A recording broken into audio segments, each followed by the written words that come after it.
রায়বাবু নামে একজন ভালো ডাক্তার বাস করত। পুরো শহরে তার থেকে ভালো ডাক্তার আর কেউ ছিল না। এই জন্য রায়বাবুর খুব নাম ডাক ছিল। দেশের বিভিন্ন জায়গা থেকে রোগীরা তার কাছে আসতো। ভালো ডাক্তার হিসেবে তার ফিসও অনেক বেশি ছিল, কিন্তু তা সত্ত্বেও রোগীরা তার কাছেই আসতো। রায়বাবুর বাবা ছিলেন জমিদার। সেই সূত্রে তার অনেক টাকা পয়সা ধন সম্পদ ছিল। কিন্তু এত ধন সম্পদ থাকলে কি হবে? রায়বাবুর মন ছিল খুব ছোট। গরিব রোগীরা যতই কাকুতি মিনতি করুক, সে কারো কাছ থেকে এক পয়সাও কম নিত না। সে তার চেম্বারে 2জন অ্যাসিস্ট্যান্ট রেখেছিল, যারা গরিব রোগী দেখলেই তাড়িয়ে দিত। বাবু, আমার খুব অসুখ, কিন্তু ফিস দেওয়ার টাকা নেই। ডাক্তার বাবুকে বলুন না আমার উপর একটু দয়া করতে। গরিব হয়েছ তো এখানে এসেছো কি করতে? সরকারি হাসপাতালে যাও। হাসপাতালে গিয়েছিলাম বাবু, কিন্তু 2 দিন ঘুরেও কোনো ডাক্তার দেখাতে পারলাম না। আমার কাছে 500 টাকা আছে, আপনারা দয়া করে একটু ডাক্তার বাবুকে বলুন। হবে না, হবে না, 1000 টাকার নিচে কিছুতে ডাক্তারবাবু তোমাকে দেখবে না। অন্যখানে যাও। ডাক্তার হিসেবে রায়বাবুর যেমন খুব নাম ডাক ছিল, তেমনি কৃপণ হিসেবে তার অনেক দুর্নামও ছিল। তার স্বপ্ন ছিল কোটি কোটি টাকা হবে, আবার আগের মতো পুরো শহরে জমিদারি করতে পারবে। কিন্তু রায়বাবুর স্ত্রী ছিল খুবই ভদ্র ও মানবদর্দী মহিলা। সে লুকিয়ে লুকিয়ে গরিবদেরকে দান করত। শুনছো, প্রতিদিন প্রায় 30-40 জন রোগী আসছে। এরকম রোগী আগামী 1 বছর আসতে থাকলে আমি নিশ্চিত কোটিপতি হয়ে যাব। ছাড়ো তো, কি হবে এত টাকা পয়সা দিয়ে? মরে গেলে তো সবই রয়ে যাবে মাটির উপরে। তুমি ডাক্তার মানুষ, গরিব রোগীদের সেবা করো, তাতে তোমার অনেক পুণ্য হবে। গরিবদের সেবা করার জন্য বুঝি আমি এত কষ্ট করে ডাক্তারি পাশ করেছি? রাখো তোমার এইসব কথা। এভাবেই দিন কাটতে থাকে। ওই শহরে ছিল 2জন নামকরা ঠকবাজ, একজন সুরেশ, আরেকজন নরেশ। ওরা 2জন মিলে একদিন ঠিক করে রায়বাবুকে যে করেই হোক একটা শিক্ষা দিতে হবে। বুঝলি নরেশ, আমার অনেক দিন ধরে একটা আইডিয়া ঘুরছিল। আমি সেই অনুযায়ী কাজও করে যাচ্ছিলাম। আজকে একটা ভালো বুদ্ধি মাথায় এসেছে। কি বুদ্ধি, খুলে বল। তুই তো জানিস আমাদের রায়বাবু ডাক্তার হলে কি হবে, সে আবার ভীষণ সাধু সন্ন্যাসী ভক্ত। সাধু বাবাদের কথা সে খুব মেনে চলে। আমরা একটা প্ল্যান করে সাধু বাবা সেজে রায়বাবুর কাছে যাব, আর ছলে বলে ওনার সম্পদ বাগিয়ে নেব। বেটা কিছুতেই বুঝতে পারবে না। কিন্তু কাজটা একদম সোজা না, রায়বাবু ভীষণ চালাক মানুষ। আরে তুই কিছু ভাবিস নে, আমি এমন একটা ফন্দি করেছি, বেটা একদম কুপকাত হবে।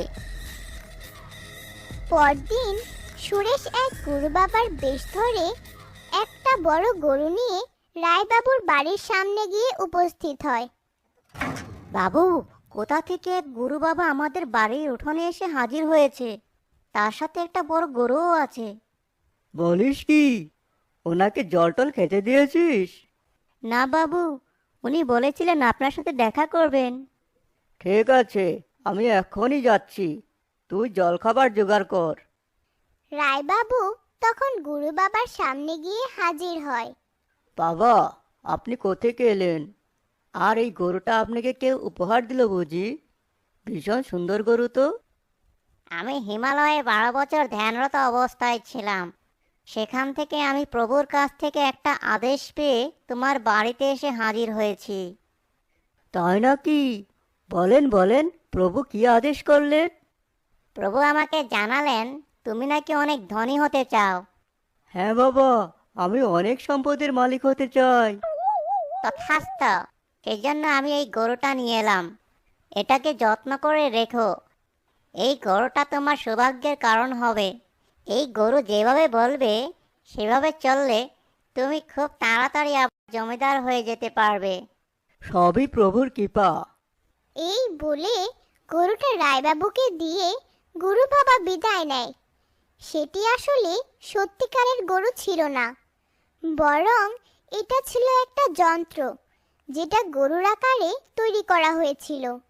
গরুর পেটের মধ্যে আসলে নরেশ বসেছিল।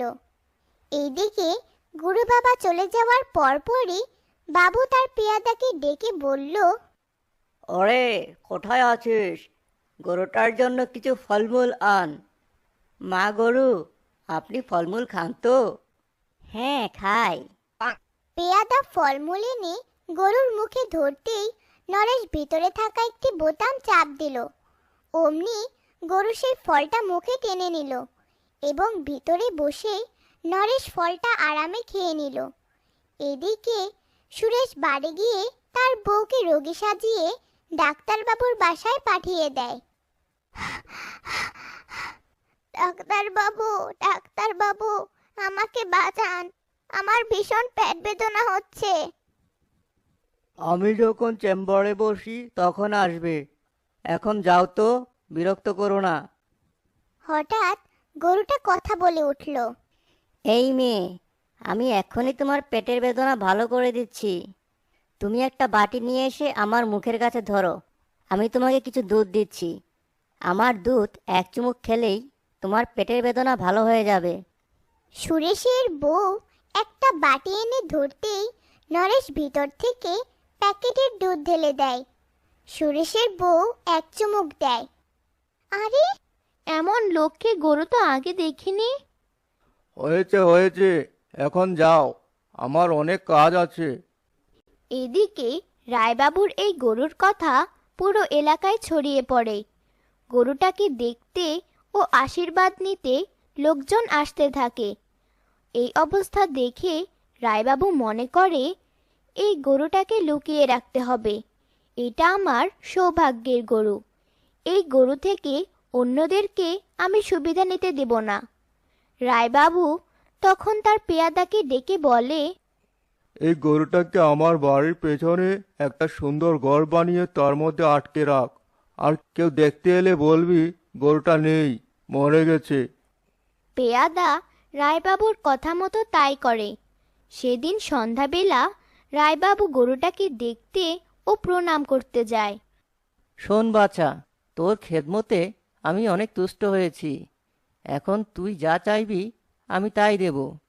প্রভু, আমার সম্পদ আরো অনেক বাড়িয়ে দাও।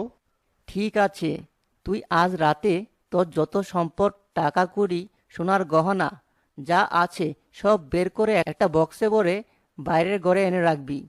কাল সকালে উঠে দেখতে পাবি তুই যত সম্পদ রেখেছিলি তার দ্বিগুণ হয়ে গেছে। এই কথা শুনে রায়বাবু ভীষণ খুশি হয়ে যায়। সে তখনই বাড়ি গিয়ে তার স্ত্রীকে বলে সমস্ত ধন সম্পদ, সোনার গহনা এনে এক জায়গায় জড়ো করতে। তোমার কি হয়েছে? এমন করছো কেন? আরে যা বলছি শিগগিরই তাই করো। কাল সকালে উঠলেই দেখতে পাবে তোমার যা ছিল সব দ্বিগুণ হয়ে যাবে। স্ত্রী আর কোনো কথা বলার সুযোগ পায় না। রায়বাবু ও তার স্ত্রী মিলে সমস্ত সম্পদ, টাকা পয়সা, সোনা গহনা বাক্স ভরে বাইরের ঘরে এনে রেখে দেয়। এরপর তারা দুজন রাতের খাবার খেয়ে ঘুমিয়ে পড়ে। এদিকে রাত গভীর হতেই নরেশ গরুর পেট থেকে বের হয়ে আসে এবং সে কৌশলে ঘরে ঢুকে পড়ে।